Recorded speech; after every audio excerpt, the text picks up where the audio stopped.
نحمدہ ونصلی علی رسولہ الکریم اما بعد فاعوذ باللہ من الشیطان الرجیم بسم اللہ الرحمن الرحیم۔ معزز سامعین، السلام علیکم ورحمۃ اللہ وبرکاتہ۔ رمضان سیریز کی 8ویں قسط کے ساتھ حاضر خدمت ہیں۔ ہمارا آج کا موضوع ہے رمضان المبارک اور قرآن کریم کا باہمی تعلق۔ معزز سامعین، رمضان المبارک دراصل قرآن کا مہینہ ہے۔ اللہ تعالیٰ نے اس مبارک مہینے کو اپنی آخری کتاب کے نزول کے لیے منتخب فرمایا اور یوں رمضان کو قرآن کے ساتھ ایک ابدی نسبت عطا فرما دی۔ ارشاد باری تعالیٰ ہے، شہر رمضان الذی انزل فیہ القرآن ھدی للناس وبینات من الھدی والفرقان۔ یہ آیت واضح کرتی ہے کہ رمضان کی اصل پہچان قرآن ہے۔ اگر اس مہینے میں قرآن سے تعلق مضبوط نہ ہو تو گویا ہم رمضان کی روح سے دور رہ جاتے ہیں۔ سامعین محترم، نبی کریم صلی اللہ علیہ وآلہ وسلم کا رمضان قرآن کے ساتھ خاص تعلق کا مہینہ ہوتا تھا۔ حضرت جبرائیل علیہ السلام ہر سال رمضان میں آپ صلی اللہ علیہ وآلہ وسلم کے ساتھ قرآن کا دور فرماتے تھے۔ اس سے معلوم ہوتا ہے کہ رمضان تجدید تعلق بالقرآن کا مہینہ ہے، اپنی تلاوت کو درست کرنے، اپنے فہم کو گہرا کرنے اور اپنے عمل کو سنوارنے کا مہینہ ہے۔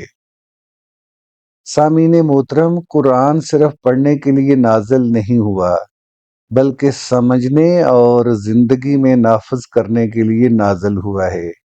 اللہ تعالیٰ فرماتے ہیں، افلا یتدبرون القرآن، کیا وہ قرآن میں غور و فکر نہیں کرتے؟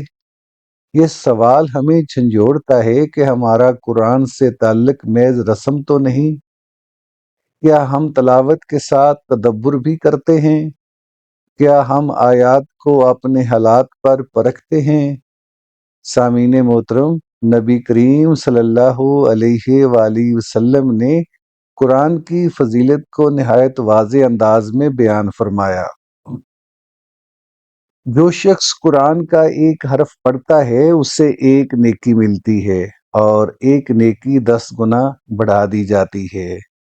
میں یہ نہیں کہتا کہ الف لام میم ایک حرف ہے، بلکہ الف ایک حرف ہے، لام ایک حرف ہے اور میم ایک حرف ہے۔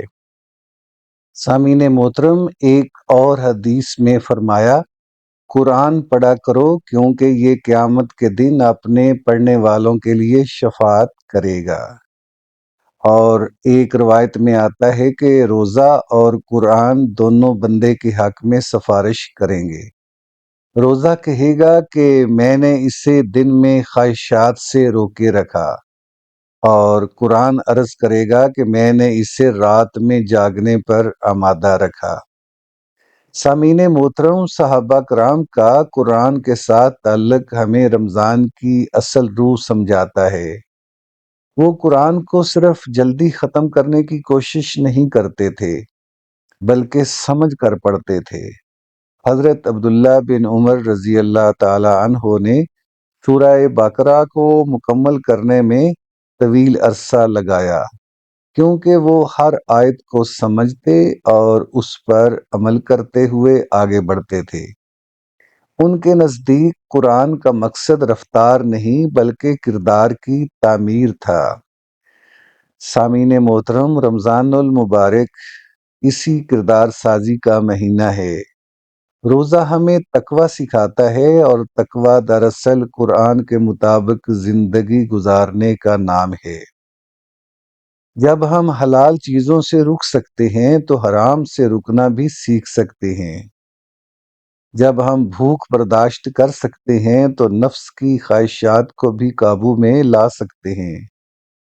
سامعین محترم، اگر ہم اس رمضان میں ایک سادہ سا عزم کر لیں کہ روزانہ قرآن کی تلاوت کے ساتھ اس کا ترجمہ بھی پڑھیں گے ایک آیت پر غور کریں گے اور کم از کم ایک حکم کو اپنی زندگی میں نافذ کریں گے تو یقیناً ہماری زندگی میں حقیقی تبدیلی آ سکتی ہے۔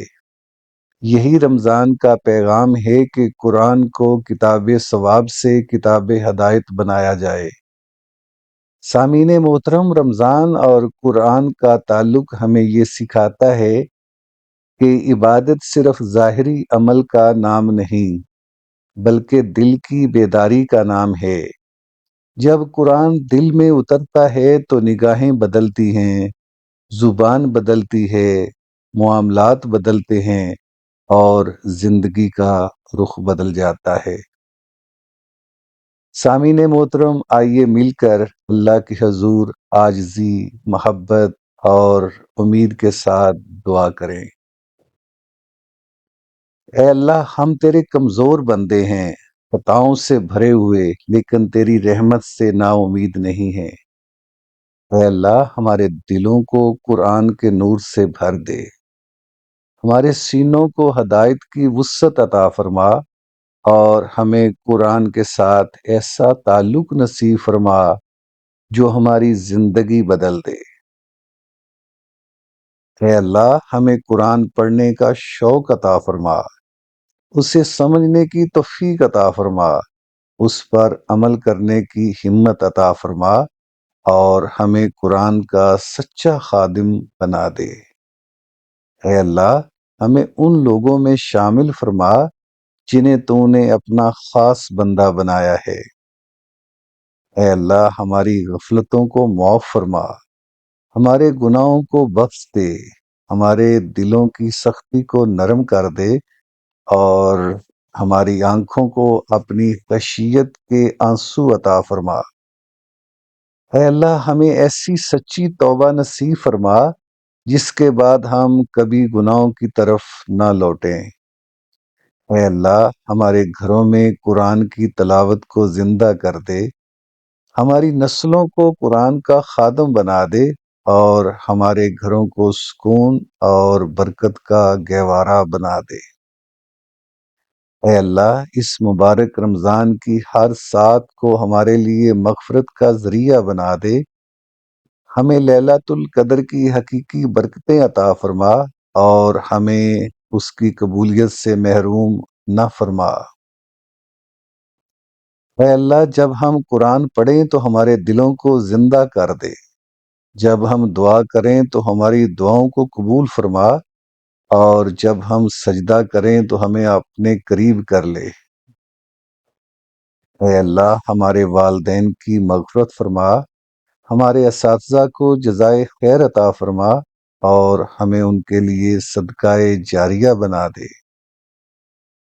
اے اللہ، امت مسلمہ پر رحم فرما، ہمیں اتحاد، محبت اور ہدایت عطا فرما۔ اے اللہ، ہمارا خاتمہ ایمان پر فرما، ہمیں اپنی رضا کے ساتھ اپنے پاس بلا اور قیامت کے دن ہمیں قرآن والوں کے ساتھ اٹھا۔